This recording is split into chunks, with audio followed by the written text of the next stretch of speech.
اعوذ باللہ من الشیطان الرجیم بسم اللہ الرحمن الرحیم۔ تمام احباب کو السلام علیکم ورحمۃ اللہ وبرکاتہ۔ امید ہے تمام احباب ٹھیک ہوں گے۔ احباب سے گزارش کرنی تھی کہ جتنے بھی احباب ہیں وہ احباب سبق کو یاد کرنے کی کوشش کریں اور ان کو ذہن نشین کرنے کی کوشش کریں، انشاءاللہ اس سے فائدہ اور نفع ہوگا۔ کل ہم نے سبق پڑھا تھا علم التجوید کی تعریف، ہر حرف کو اس کے مخرج اور تمام صفات کے ساتھ ادا کرنا علم التجوید کی تعریف یہ تھی، یعنی ہر حرف کو اس کی تمام صفات کے ساتھ اور مخرج کے ساتھ ادا کرنا تجوید کہلاتا ہے۔ مخرج بتایا تھا جس جگہ سے کوئی چیز نکلے، جہاں سے کوئی چیز خارج ہو، نکلنے والی جگہ کو مخرج کہتے ہیں۔ تو حرف کے نکلنے کی جگہ مخرج کہلاتی ہے۔ اب جیسے ایک حرف ہے الف، اب یہ الف جس جگہ سے نکل رہا ہے اس جگہ کو ہم الف کا مخرج کہیں گے۔ جیسے با، اب با جس جگہ سے نکل رہا ہے اس جگہ کو با کا مخرج کہیں گے۔ اب با جو ہے یہ دو ہونٹ ہیں، ان دونوں ہونٹوں کے ملنے سے نکل رہا ہے، تو یہ دو ہونٹ ہیں، یہ با کا مخرج ہیں۔ اسی طرح تا ہے، سا ہے، جتنے بھی حروف ہیں سب کے نکلنے کی جگہ کو ہم کیا کہتے ہیں؟ مخرج۔ کہ یہ با کا مخرج ہے، یہ تا کا مخرج ہے، جیم کا مخرج، ہر حرف کے نکلنے کی جگہ کو مخرج کہتے ہیں۔ یہ دو چیزیں کل ہم نے پڑھی تھی۔ آج ہم پڑھنے لگے ہیں کہ تجوید کا موضوع کیا ہے۔ ہر علم کا موضوع ہوتا ہے، کوئی بھی بندہ بات کرتا ہے اس کے بات کرنے کا موضوع ہوتا ہے۔ کوئی بندہ کوئی عالم بیان کرے تو اس کے بیان کرنے کا موضوع ہوتا ہے۔ جیسے سیرت پہ کوئی بندہ بات کرے تو وہ سیرت موضوع ہے۔ اسی طرح کوئی بندہ انسانی زندگی کو سنوارنے کی بات کرے تو وہ انسانی زندگی کے اوپر سنوارنے کی جو بات کرے گا، وہ جس کے اوپر بات کرے گا وہ اس کا موضوع ہوگا۔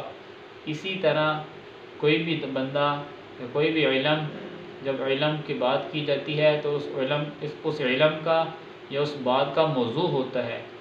تو تجوید کا موضوع قرآن پاک کے حروف تہجی ہیں۔ یہ حروف تہجی الف، با، تا، سا، الف سے لے کے یا تک یہ سارے حروف تہجی ہیں۔ یہ علم التجوید کا موضوع ہے۔ آج جو ہم پڑھ رہے ہیں، آج کا ہمارا سبق علم التجوید کا موضوع، تجوید کا موضوع حروف تہجی، یعنی الف، با، تا، سا، یا تک یہ سارے حروف تہجی ہیں۔ یہ علم التجوید کا موضوع ہے۔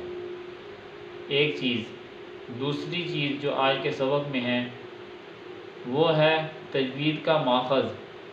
ماخذ کا معنی ہوتا ہے جہاں سے کوئی چیز اخذ کی جائے، اس کو ماخذ کہتے ہیں۔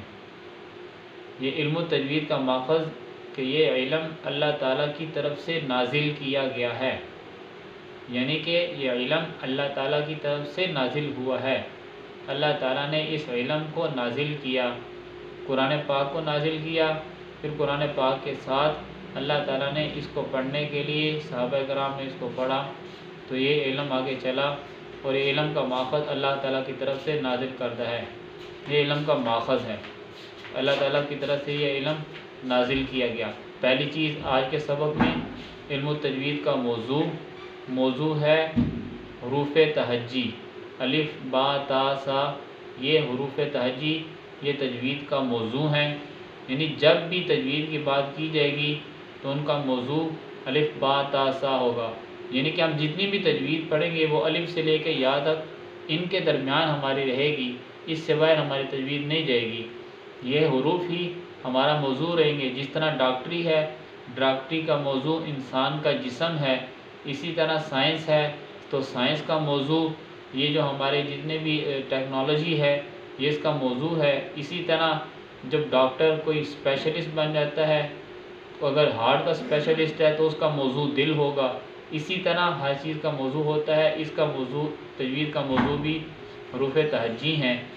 حروف تہجی کو ہم بنیاد بنا کر الف سے لے کے یا تک ان کے درمیان ہی ہم سارے کے سارے اپنی تجوید کو رکھیں گے اور اس کے ارد گرد ہماری تجوید چلے گی۔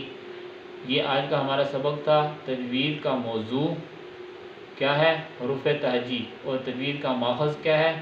یہ اخذ کہاں سے کی گئی، یہ کہاں سے علم اخذ کیا گیا؟ تو اس علم کو اللہ تعالیٰ نے نازل کیا۔